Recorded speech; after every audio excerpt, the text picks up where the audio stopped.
Sean Combs' The Reckoning is one of those documentaries that doesn't just recap a scandal. It tries to pull back the curtain on an entire system that let one man become almost untouchable. This isn't a music doc. It's not a nostalgia trip. It's a reckoning, like the title says, and it's meant to make you sit in the discomfort of who had power, who got hurt, and who looked the other way. The film starts by reminding you just how big Diddy really was, and in a lot of ways still is. We're talking about a guy whose fingerprints are all over hip hop, R&B, fashion, reality TV, even liquor brands. The documentary walks you through that empire of influence. The label, the parties, the TV moments, the awards, the famous relationships. It does that on purpose because you have to understand the scale of his reach, to understand why so many people either stayed silent or felt like they had no choice but to play along. From there, the tone shifts.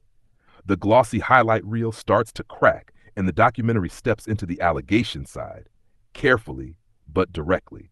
This is where you hear from accusers, former associates, people who say that behind the champagne and the cameras, there was a pattern of control, manipulation, and abuse. The key word here is alleged. These are claims, stories, lived experiences that haven't all been proven in court, but they're being laid out in a structured way. The documentary's job is to present them and connect the dots. Your job as a viewer is to sit with what that pattern looks like. What the film really focuses on is power. Not just Diddy's power, but the power of the whole machine around him. Industry folks who needed favors, up-and-coming artists who didn't want to get blackballed, employees who needed a paycheck, people who, even if they saw things that made them uncomfortable, convinced themselves to look away because the cost of speaking up felt too high. Over and over again, you hear some version of, "I didn't think anyone would believe me," or "You don't go up against someone like that." The structure of the doc is smart. It doesn't just drop allegations in a vacuum. It shows you the environment. The parties where everyone wants to be invited. The studios where careers are made or stalled. The music videos that sold an image of luxury, its celebration, and invincibility. Then it asks, what does that environment make possible? What does it hide? The contrast between the public branding and the private claims is where the tension lives. Another big theme is complicity. The documentary doesn't just zoom in on Combs, it zooms out on the culture that surrounded him. Managers, executives, security, friends, media, people who heard rumors, saw things, or were close enough to sense something was off, but didn't push. It forces you to wrestle with a hard question.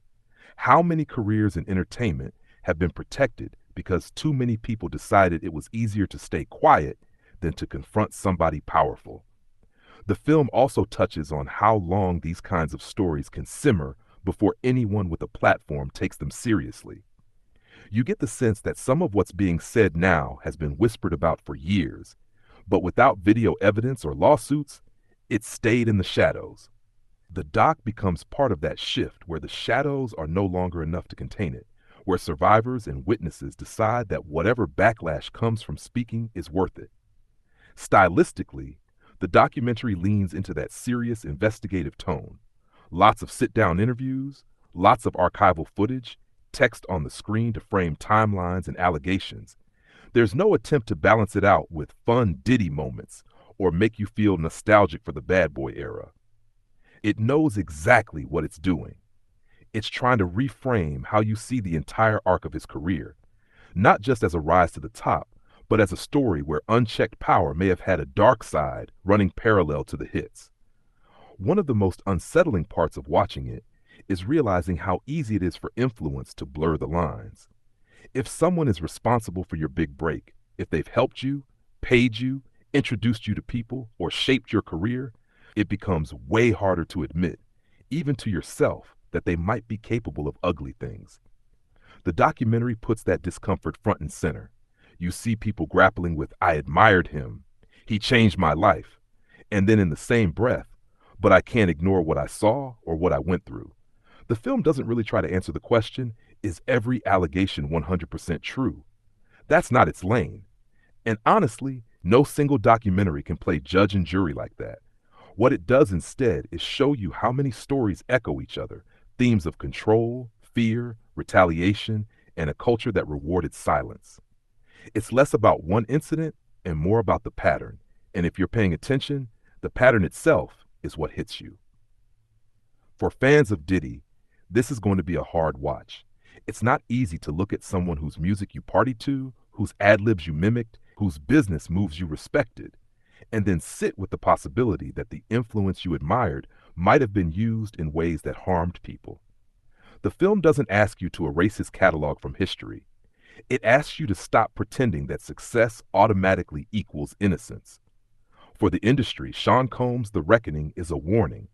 It's a reminder that the era of untouchable gatekeepers is cracking, that NDAs, intimidation, and reputation might delay a reckoning, but they don't always prevent it.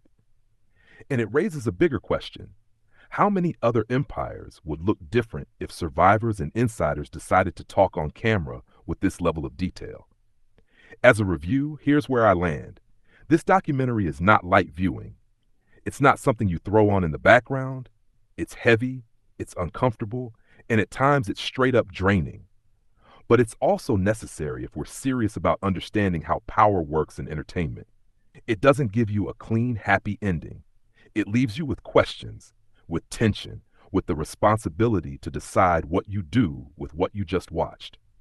You don't have to walk away with a neatly packaged verdict on Diddy, but you should walk away more skeptical of how fame and influence can act like armor, more aware of how many people get hurt when that armor goes unchallenged for decades, and more willing to believe that behind the glitter, there are often stories nobody wanted to hear, until now. If you're here for commentary that doesn't just chase headlines, but actually sits with what they mean, you're in the right place. Thank you for watching. If you found this breakdown helpful, hit like, drop your thoughts respectfully in the comments. Did the documentary change how you see Diddy or the industry as a whole? And make sure you subscribe to the Short Clips Podcast so you don't miss the next deep dive into the stories your timeline can't stop talking about.